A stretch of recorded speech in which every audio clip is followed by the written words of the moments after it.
Hello दोस्त, स्वागत है आपका अपना चैनल अंकित ऑफिशियल में। कैसे हैं आप सब? आशा करते हैं ठीक होंगे। तो चलिए, मैं आज फिर से लेकर जिस चीज़ का आप लोग को इंतजार था वही लेके आ गया हूँ। क्रेजी नंबर 1 चैनल से एक रोस्टिंग वीडियो जो कि तानिया झा के ऊपर है। टाइटल है तानिया झा का अभी तक का सबसे गंदा गाना, Bhojpuri roast video 2023, crazy number 1। तो चलिए देखते हैं वीडियो, और वीडियो के एंड में बात करेंगे क्या सही किए क्रेजी भाई और नहीं किए। तो चलिए देखते हैं क्या था गाना। वो क्या कहते हैं, ऐसे तो तानिया झा शब्द विवाद में ही रहती है, गाना वो उल्टा पुल्टा गाती है, अश्लीलता तो गाती ही है।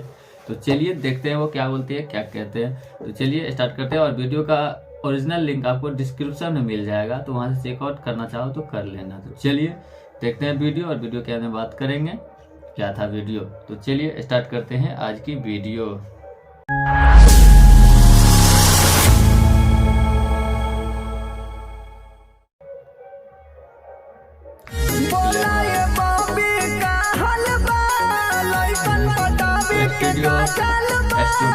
ए भैया जी, लड़की कुल के नु लड़का कुल के पटावे खातिर कोनो चाल करे के ना पड़ेला। तनी मुनी खाली उघार के अपन देखा दियो सनु, लड़का सरब वैसे ही पगला जियो सन। अब पटियो जियो सन। भाला सोहनी हमर बुरे के हाला हो गए। बूर मतलब ये कौन के हाला गुलो? भाला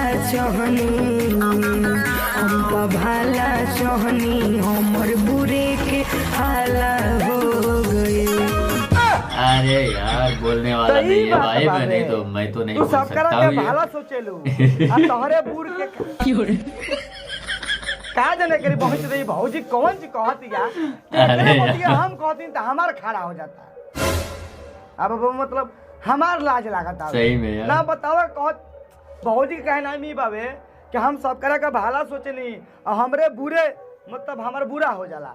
लेकिन भौजी जो तेरी कहतिया सरवा कौने देखी तो कही के भौजी के बहिन चोदो हमर बुरे के हाला हो गए। ना भाई लोग, अब तहनियो लोग के बतावो लो। ई सुनला के बाद तो हम लोग का क्या लागत है? तो हम लोग के सुनला के बाद नहीं लागत कि भौजी कहते हमार मतलब वो कर हाला हो गई। अरे सरवा भौजी नहीं रे, अरे सारे कैमरामैन तो सर वीडियो लगाओ। हे करी बहिन का पूरी में छनावटा पेलो। टूटा भाला चाहलो तोर बुरे के हाला हो गए। अब देखो तो रहो भाई लोग, पहले खाली भौजी कहत रही हो कि हमारे बुरे के हाला हो गई। अब सर भाई भैया कहत हवे कि तारा के देख के हमार खाड़ा हो गई। अब मतलब तार बुर के हाला हो गई और क्या कही दूसरा गाना लगावा ही।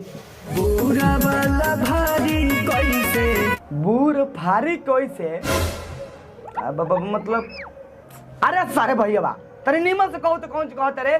बुरा वाला भारी कैसे।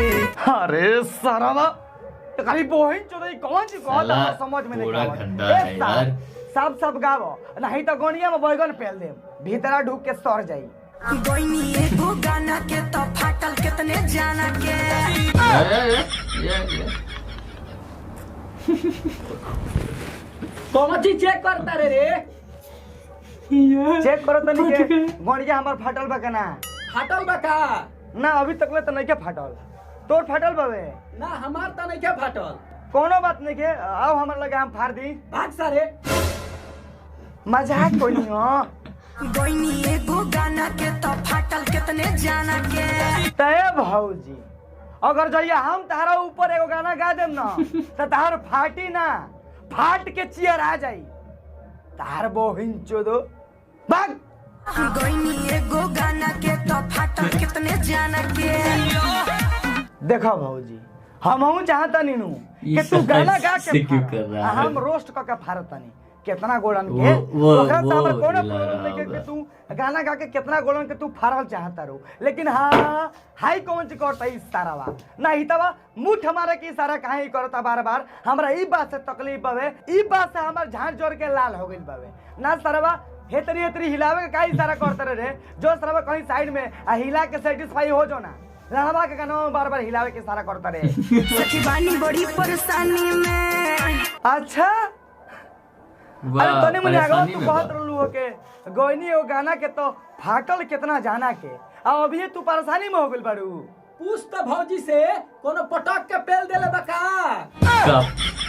अरे सारा तोरा कैसे पता चलो रे कहीं भौजी के कोनो पटक के पेल ले बा और ही कुछ परेशानी हो सकता नु खाली पेल ही से परेशानी होला सारे होना लइका होखेला साचो। अब मतलब कौन सी कलू भौजी तने फिर से अगली कहबू हमर भतरा कतनो ठोकेला तो होना लइका होखेला। अच्छा तो तारा मारदा आई मीन मतलब तारा भातरा तारा कितनो ठोकेला तो तारा लइका ना होला ना तो लइका लाड़ पड़ी होई तारा पहुंच दो जब मरवावे के तारा अगिला में त मरवा ले तू निहुर के पिछिला में तो लइका कहां से होई गान पड़ी।